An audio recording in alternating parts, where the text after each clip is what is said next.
Do you guys watch previews in movies or do you read the back of the book?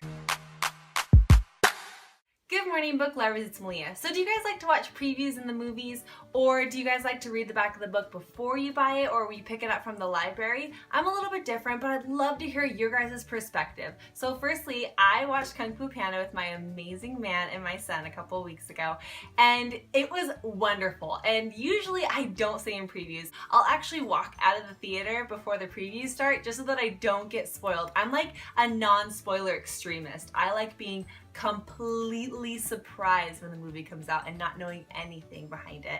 And so this time I did stay. Usually in previews, they'll have like little clips from all around the certain movie to get you excited, anticipate, like, oh my gosh, get excited for all these certain things. But for me, sometimes they showed scenes from like 3/4 of the way in the movie, or at the end of the movie, like a surprise twist that they had, and they had like a little flash of it. And honestly, I get frustrated because I'm like, dang it, I wanted to be completely surprised. So I'd rather walk out of the theater than be spoiled for anything. And instead, now all of those previews had a little bit of a clip from the actual movie. And I was so thankful that they made that change.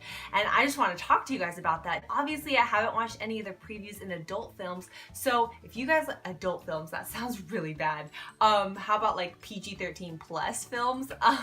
Do they do that? Do they have a certain scene from the movie, or do they still do little snippets? Let me know in the comments below. Another thing is, in the back of the books, sometimes they would have like little blurbs, like in the back of Court of Thorns and Roses by Sarah J. Maas that I'm reading. It has a quote from the scene in this actual book, and I'm not a big fan of that.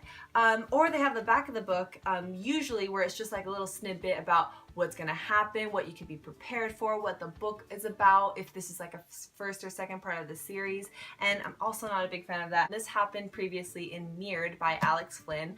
It was upside down. I happened to glance at something that somebody said, and I was frustrated because I was in the middle of the book and the thing that happened in the back of the book hadn't happened yet, and I was already in the middle of the book. So for me, that was just like, dang it, I know it's gonna happen. But what I've been liking is lately they've been having accolades in the back of the book, like certain different credible authors, incredible people just praising the book. Honestly, if you're like me, that's wonderful. It's awesome, but I'd love to hear people who are different from me. So if you have a different perspective, please comment below, because I'd love to talk about it with you and see why you like it that way, because I'm so interested on a different kind of way of thinking. So thank you guys so much for watching. Love to talk to you guys below, and enjoy every moment.